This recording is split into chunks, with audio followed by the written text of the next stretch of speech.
Olá pessoal, gostaria de agradecer aos que estão se inscrevendo em nosso canal. Muitíssimo obrigado, é uma ajuda realmente muito importante. E aproveito para pedir aos que ainda não se inscreveram que o façam no YouTube e compartilhem o máximo que puderem. De quem é a culpa? Quando a Rússia invadiu a Ucrânia no início do ano, na visão dos ucranianos, os russos estavam dando um golpe impiedoso, pois tentavam tomar o poder de uma nação livre e soberana.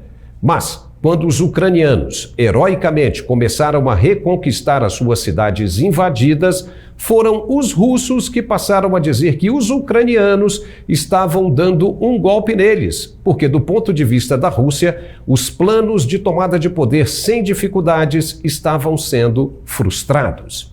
Entendeu? Só depende do ponto de vista. Para os ucranianos, os russos são golpistas e para os russos, os ucranianos também são golpistas porque impediram suas iniciativas. Mas golpe dá àquele que não respeita um conjunto de leis em vigor numa nação. O Tribunal de Contas da União, como disse o ministro Augusto Nardes, identificou irregularidades de mais de 340 bilhões de reais no final do governo Dilma. Sem falar do descontrole inflacionário e os mais de 14 milhões de desempregados. Por causa das trapalhadas e pedaladas fiscais, ela perdeu o mandato. Mas o chororô aconteceu e, na versão dela e de todos do partido, houve um golpe dado pelo presidente Temer. Ela jamais admitiu que fez besteiras e o ex-presidente contesta até hoje qualquer acusação golpista. Mas a verdade é que tudo foi feito dentro da lei, tanto o processo de impeachment da Dilma, quanto a invasão da Rússia na Ucrânia, aprovada pela Duma, e os contra-ataques dos ucranianos, aprovados pelo Congresso da Ucrânia. Ou seja, sempre há aquele que defende o seu próprio ponto de vista e que nunca estará satisfeito com as leis se não for beneficiado por elas. E como em toda guerra, que não se combate com flores e nem galhos de laranjeiras, haverá prisões para todo lado, tumulto e muito choro de reclamantes, se as leis forem realmente cumpridas como estão escritas. No Brasil, o chamado livre Estado de Direito, por exemplo, está sendo dilacerado no entendimento de alguns e fortalecido democraticamente na visão de outros. Para o atual vice-presidente general Hamilton Mourão, o país vive flagrantemente um estado de exceção que já passou dos limites.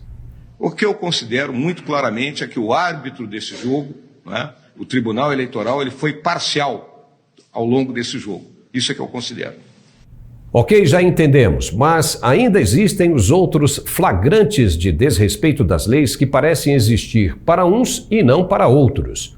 Onde está escrito que as leis não são para todos? Se fosse diferente, haveria uma menção relacionada à isenção de determinadas categorias na Constituição?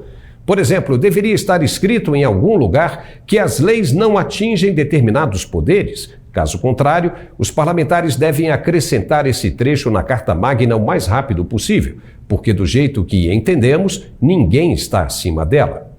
A verdade é que esse momento em que vivemos na história política brasileira é muito interessante. É curioso e igualmente importante enxergar os caminhos que o país tenta traçar para o seu futuro. Estamos vendo uma disputa avassaladora de poderes. E quem vai vencer? Na quarta-feira, o presidente do TSE indeferiu a denúncia apresentada pelo Partido Liberal, cientificamente fundamentada, de que algumas máquinas apresentaram problemas de mau funcionamento. E ainda multou o partido em mais de 22 milhões de reais e congelamento do fundo partidário. Não houve sequer disponibilidade do tribunal em analisar os dados apresentados. O contra-argumento como base para a decisão veio apenas de um gerente de TI do tribunal que simplesmente desqualificou a peça sem apresentar nenhum outro argumento convincente. Não deveria ser assim. Não pode ser assim. Em um Estado democrático de direito de verdade, se escuta, se analisa e, para dirimir qualquer sombra de dúvida, apresenta-se cristalinamente o resultado de um estudo feito por uma comissão mista de especialistas com notório saber, dado a gravidade que o assunto representa. Mas aconteceu o que já se esperava e o processo agora continua.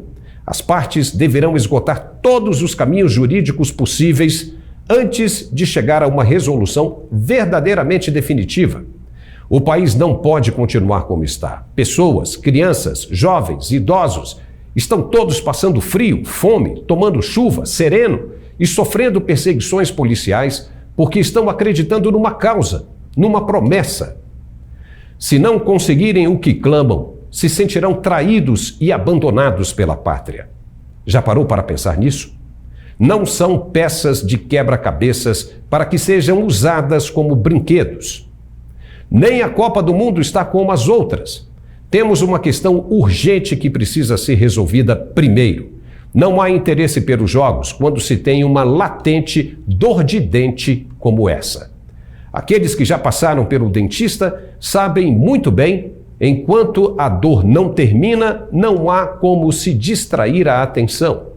Para tudo tem limites, município, cheque especial, cartão de crédito e muito mais. Sendo assim, essa situação de incertezas também não pode mais continuar por muito tempo.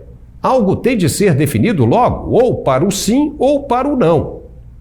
Há que se ter respeito pelos que lutam sofridamente nessa batalha. Olhem para eles e acabem logo com isso, para que todos possam retornar à normalidade de suas vidas e não serem mais chamados de golpistas. Mas afinal, quem é o golpista? Aquele que defende as leis ou aquele que desconsidera o que está escrito? Pense nisso. Ficamos por aqui com essa análise. Peço que se inscreva em nosso canal no YouTube mais uma vez e compartilhe o máximo que puder. Muito obrigado, de verdade, e até a próxima.